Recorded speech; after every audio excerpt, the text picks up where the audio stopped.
Hello guys, welcome to my channel. First of all, I would like to say thanks to those who are watching this video. So let's start. हमारा जो topic है वो है relations and function class 12th. So guys, जैसे कि हमने अपनी last video में एक्सरसाइज 1.1 के from question number 1 to question number 10 complete किए थे. सो इस रिलेशंस एंड फंक्शन की मैंने प्लेलिस्ट बनाई हुई है. तो चैनल पर जाके आप रिलेशंस एंड फंक्शन की जो प्लेलिस्ट है वो चेक कीजिएगा. वहाँ पे 1 से लेकर 10 क्वेश्चंस अवेलेबल हैं. So today we are going to start question number 11. So read करते हैं क्वेश्चन नंबर 11 में क्या दे रखा. Let's go. क्वेश्चन नंबर 11 में दे रखा so that the relation R in the set A of points in a plane given by. यानी कि गाइस हमें क्या दे रखा है, रिलेशन दे रखा, सेट दे रखा है ए. ठीक है, सेट ए में क्या क्या दे रखे हैं, points in a plane given by, और रिलेशन दे रखा है P Q such that. P Q क्या दे रखे हैं, such that distance of the point P, यानी कि जो पी की जो डिस्टेंस है फ्रॉम द ऑरिजिन, ऑरिजिन से जो डिस्टेंस है is same as the distance of point Q from the origin. मतलब यानी कि इस OP is equal to OQ दे रखा है. ठीक है, तो कहना है कि जो हमें ये दे रखा है ना रिलेशन, ये कैसा है, इक्विवेलेंस रिलेशन है. फर्दर पहले हम इतना देखते हैं. ठीक है, बाकी आज बाद में रीड करेंगे, पहले इतना देखेंगे. ठीक है, तो हमें क्या दे रखा है, सेट ए दे रखा है. सेट ए में पॉइंट्स दे रखे हैं ना प्लेन. ठीक है, एंड रिलेशन दे रखा है इस टाइप से कि P Q such that distance of point P जो देखो इस टाइप से हमें रिलेशन दे रखा है. रिलेशन हमें दे रखा है distance of P from the origin, P Q such that की ऑरिजिन से यानी OP इक्वल्स टू में हमें क्या दे रखा है, OQ दे रखा है. ठीक है, क्या दे रखा है, OQ. और जो सेट A दे रखा है ना उसके अंदर पॉइंट्स इन अ प्लेन, यानी प्लेन में जो भी पॉइंट है वो सारे पॉइंट्स दे रखे हैं. ठीक है, ये हमें रिलेशन दे रखा है. अब हम चेक करेंगे equivalence relation. So you know for proving equivalence relation we will have to show relation is reflexive, relation is symmetric and relation is transitive. If three conditions is satisfied, three conditions are satisfied by relation, then relation will be called equivalence relation. Okay, so check करते हैं हम इसके लिए for proving equivalence relation we will prove reflexive, symmetric and transitive. So first हमारे पास है क्या है, reflexive. हम reflexive prove करेंगे. ठीक है, तो रिफ्लेक्सिव की कंडीशन क्या होती है कि अगर रिलेशन रिफ्लेक्सिव है, सभी को है, ये सब रिफ्लेक्सिव है, सिमेट्रिक है, ट्रांजिटिव है, तीनों को प्रूव करेंगे रिफ्लेक्सिव. ठीक है, देखो रिफ्लेक्सिव में क्या होती है, रिफ्लेक्सिव में हम केवल एक ही कंडीशन लेते हैं. जैसे कि अब हम ले रहे हैं यहाँ पे OP लिया हमने. ठीक है, OP ले रहे हैं तो गाइस यहाँ पे OP ही होगा. ठीक है, OQ नहीं होगा. OP ले रहे हैं तो OP की जगह OP आना चाहिए. ठीक है, ये हमें प्रूव करना है कि OP इक्वल्स टू OP. ठीक है, ये हमें रिलेशन में ये शो करना है. जो हमें रिलेशन दे रखा है OP इक्वल्स टू में OQ, तो OQ नहीं लेना, उसमें केवल एक ही नंबर लेंगे, OP इक्वल्स टू में OP. ठीक है, एक ही एलिमेंट लेंगे, तो पोजीशन एक ही हमारी. तो हम यहाँ पे लिखेंगे since the distance of P point from the origin is always is same as the distance of P from the origin. देखो इसका मतलब क्या है, हमें ये शो करना है कि हमने OP इक्वल्स टू में OP लिया, तो OP इक्वल्स टू में OP तो होगा. जैसे एक पॉइंट है ये, ठीक है, इसकी डिस्टेंस और इसकी डिस्टेंस OP किसके इक्वल होगा, OP खुद के ही तो इक्वल होगा OP के, दोनों डिस्टेंस हम सेम ले रहे हैं, तो OP इक्वल्स टू में OP होगा. और हमें यही शो करना है रिफ्लेक्सिव के लिए कि OP जो है OP के इक्वल में होगा. तो बस रीजन दे देंगे, since the distance of P point from the origin is same as the distance of P point from the origin. Simple. ठीक है, तो क्या हो जाएगा, since the distance of P point from the origin is same as the distance of P point from the origin. ठीक है, बस इसका यही रीजन हो जाएगा. Therefore PP belong to relation. ठीक है, हम केवल एक ही ले रहे हैं, P ले रहे हैं. ठीक है, P पॉइंट ले रहे हैं क्योंकि रिफ्लेक्सिव हम केवल एक ही लेते हैं, तो P पॉइंट ले रहे हैं. Therefore PP belongs to R and therefore R is reflexive. तो R क्या हो जाएगा, रिफ्लेक्सिव, यही इसका रीजन हो जाएगा. ठीक है, अब हम किसके लिए शो करेंगे, रिफ्लेक्सिव. अब हम लेंगे symmetric. Now we will prove symmetric. तो सेकंड है हमारे पास सिमेट्रिक. अब सिमेट्रिक लेंगे.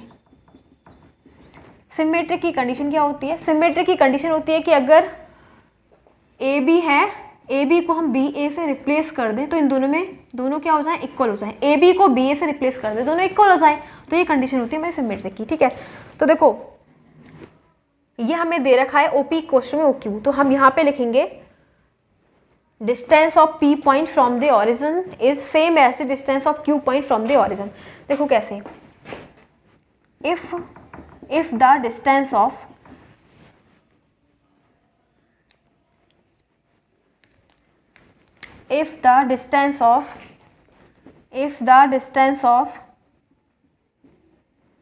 P point, if the distance of point P from the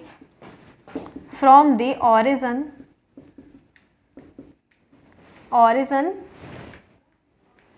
if the distance of point P from the origin is same as the distance of point Q, distance of point Q from the origin, that is OP equals to में OQ। देखो हमें क्या दे रखा है, अगर P point की distance इस type से समझो, जैसे कि P पॉइंट है ये, ठीक है, इसकी डिस्टेंस क्या है, OP की डिस्टेंस और OQ की डिस्टेंस हमें दे रखी है इक्वल, ठीक है, OP इक्वल्स टू में OQ है, ठीक है। तो क्या OQ OP के इक्वल नहीं हुआ? अगर हम OP को OQ से रिप्लेस कर दें तो बात तो वही है ना, ठीक है, OP OQ के इक्वल में है, OQ OP के इक्वल में है, ठीक है, तो वही रीजन है। तो क्या हो जाएगा, OP equals to OQ, then implies that कि OQ भी OP के इक्वल में होगा। तो ये वाली बात बिल्कुल ट्रू है कि सिमेट्रिक होगा। Then the distance of point Q from the origin will be same as the distance of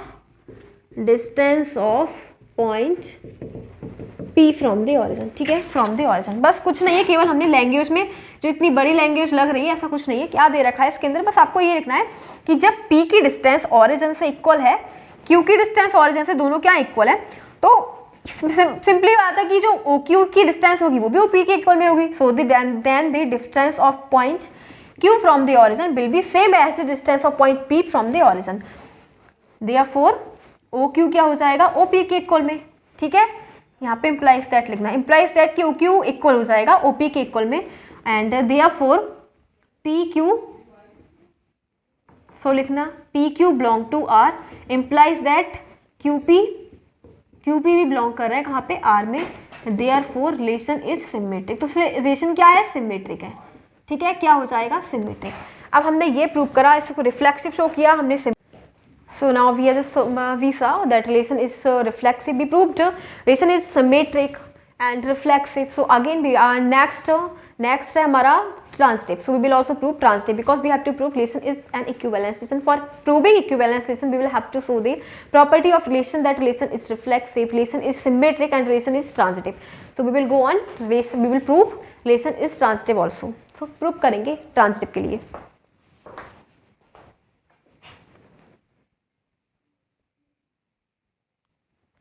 so हम प्रूव करेंगे ट्रांजिटिव, ठीक है।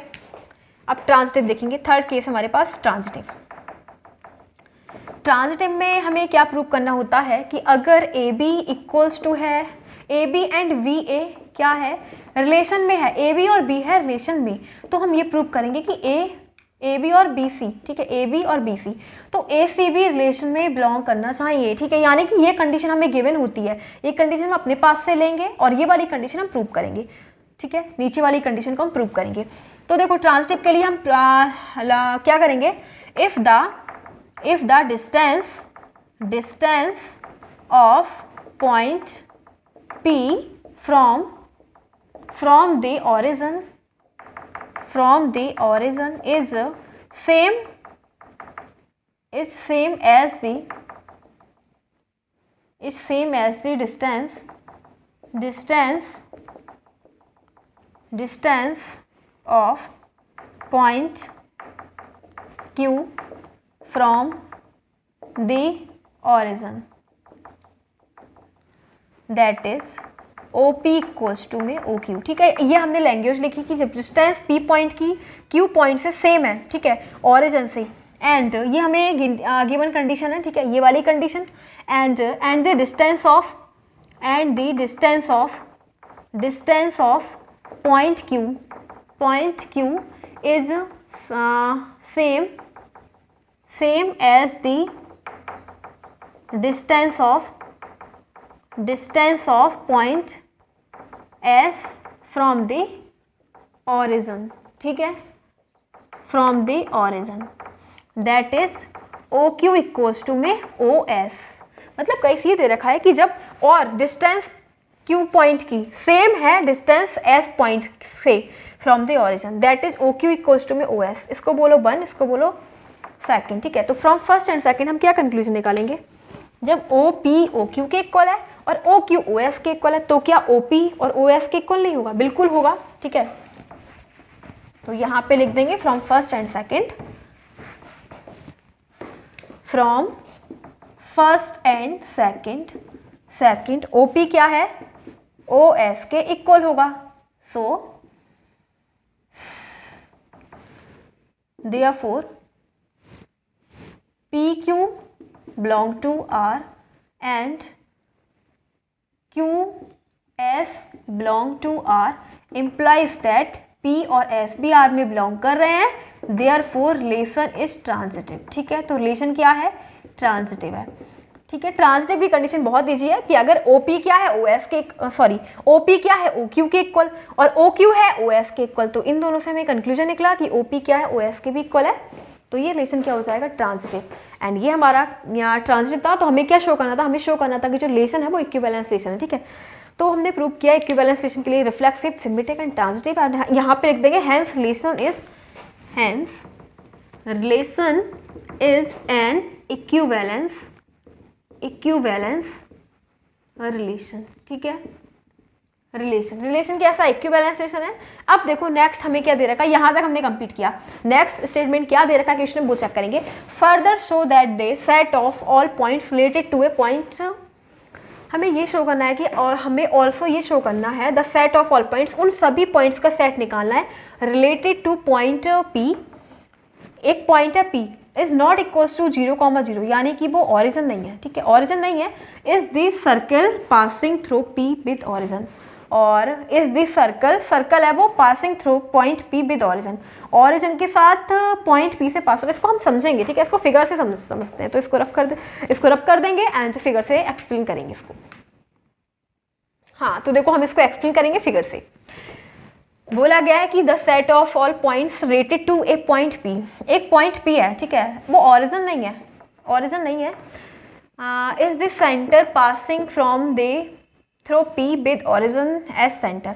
अब एक ऑरिजिन लेते हैं जो सेंटर है, ठीक है, इसको हम बोल देते हैं O पॉइंट, ठीक है। अब इस और एक पॉइंट है, ये है P, ठीक है। तो P पॉइंट से क्या पास हो रहा है, P is not equal to 0,0, तो हमने P पॉइंट ले लिया, ठीक है। Is the circle passing from P with origin, तो देखो इस पॉइंट से क्या हो जाएगा, एक पास हो रहा है एक सर्कल इस टाइप से, ठीक है। ये क्या है, एक सर्कल बन रहा है P पॉइंट से पास होता हुआ, ठीक है। तो हम उन सभी पॉइंट के क्या लिखेंगे, इस P पॉइंट से रिलेटेड सभी पॉइंट लिख देंगे, ठीक है। तो P पॉइंट से रिलेटेड देखो ये क्या है, सर्कल की रेडियस है ना OP, ठीक है। इसी प्रकार से ये क्या है OQ, सभी क्या है, ये रेडियस है, इसको OR बोल दो, इसको OS बोल दो। So now we are having question number 12। So question number 12 को रीड करते हैं। Let's see what is in question number 12। Question number 12 में दे रखा है so that the relation R defined in the set A, यानी कि गाइस हमें सेट ए दे रखा है। सेट ए जो है ऑफ ऑल ट्राइंगल्स, सेट ए में सभी टाइप के ट्राइंगल्स दे रखे हैं। एंड रिलेशन हमें डिफाइन किया गया है T1, T2 such that T1 जो है वो T2 से सिमिलर है, इज इक्विवेलेंस रिलेशन। तो ये क्या है, हमें इक्विवेलेंस रिलेशन को शो करना है जो हमें रिलेशन दे रखा है।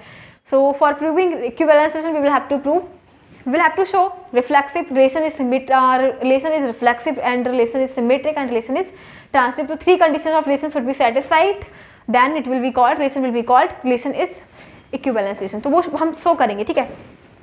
सो जो हमें सेट दे रखा है वो क्या दे रखा है, ए सेट ए दे रखा है, जिसमें दे रखा है सेट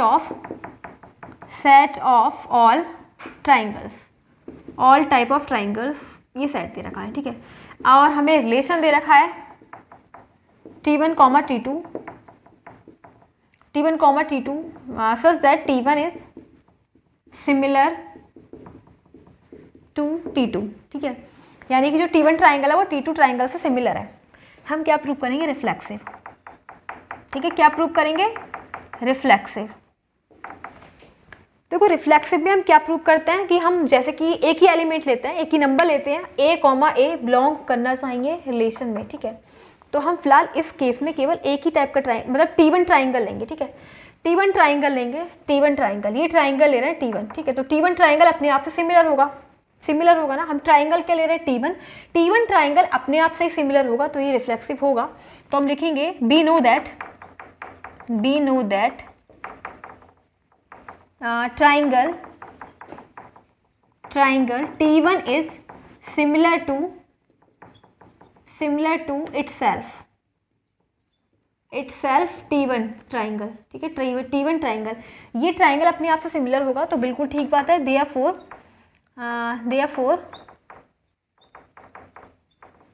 T1 T1 बिलोंग करेगा रिलेशन में, therefore रिलेशन इज सिमेट्रिक। तो रिलेशन क्या हो जाएगा?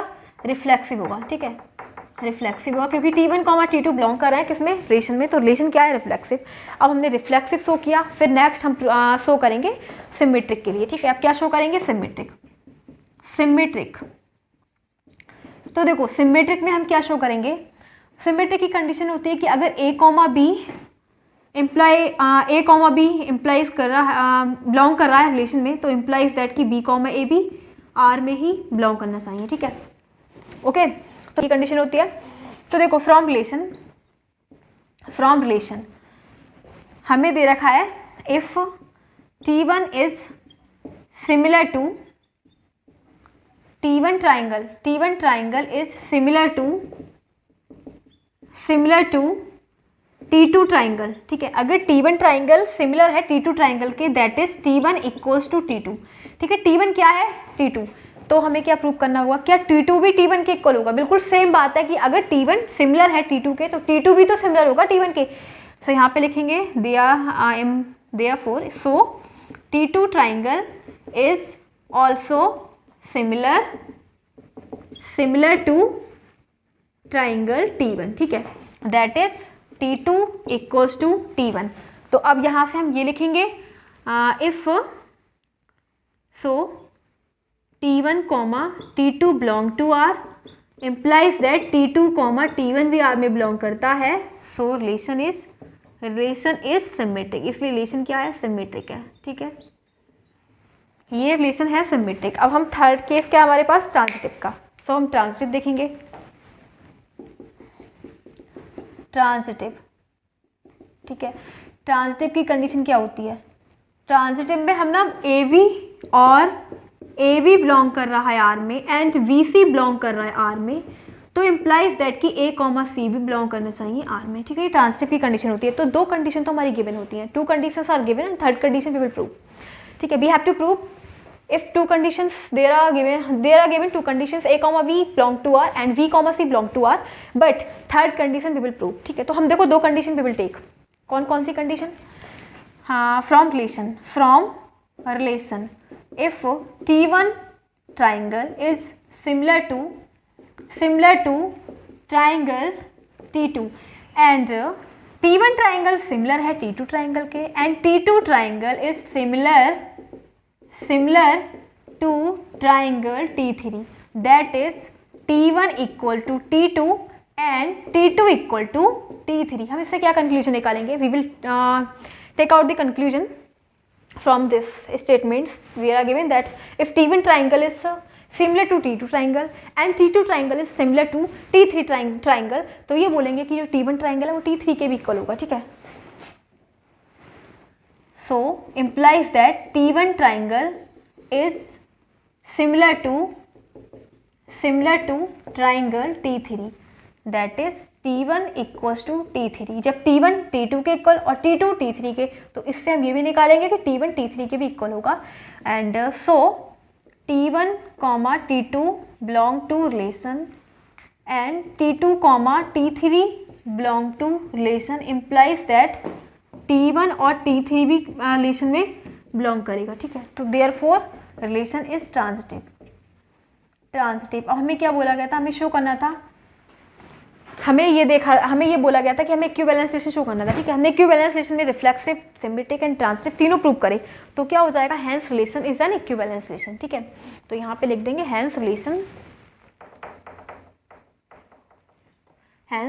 Is an equivalence relation.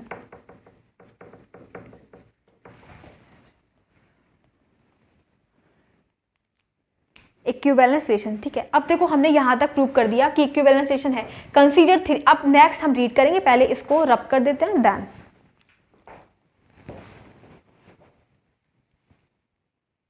देखो नेक्स्ट हमें दे रखा है consider three right angle triangles. हमें 3 राइट एंगल ट्राइंगल्स दे रखे हैं, T1 with side T1 T2 and T3 triangles are there, triangles are given, ठीक है। हमें 3 टाइप के ट्राइंगल दे रखे हैं। T1 ट्राइंगल जो है, ट्राइंगल T1 जिसकी साइड्स क्या हैं, विद साइड्स, उसकी साइड्स दे रखी हैं, 3, 4, 5 एंड ट्राइंगल T2। अब T2 ट्राइंगल विद साइड्स जिसकी साइड्स क्या दे रखी हैं, 5, 12 एंड 13, ठीक है। और ट्राइंगल T3 की साइड्स दे रखी हैं, ट्राइंगल T3 विद साइड्स जिसकी साइड्स दे रखी है 6, 8, 10, ठीक है। तीनों क्या दे रखे हैं, राइट एंगल ट्राइंगल दे रखे हैं, ठीक है।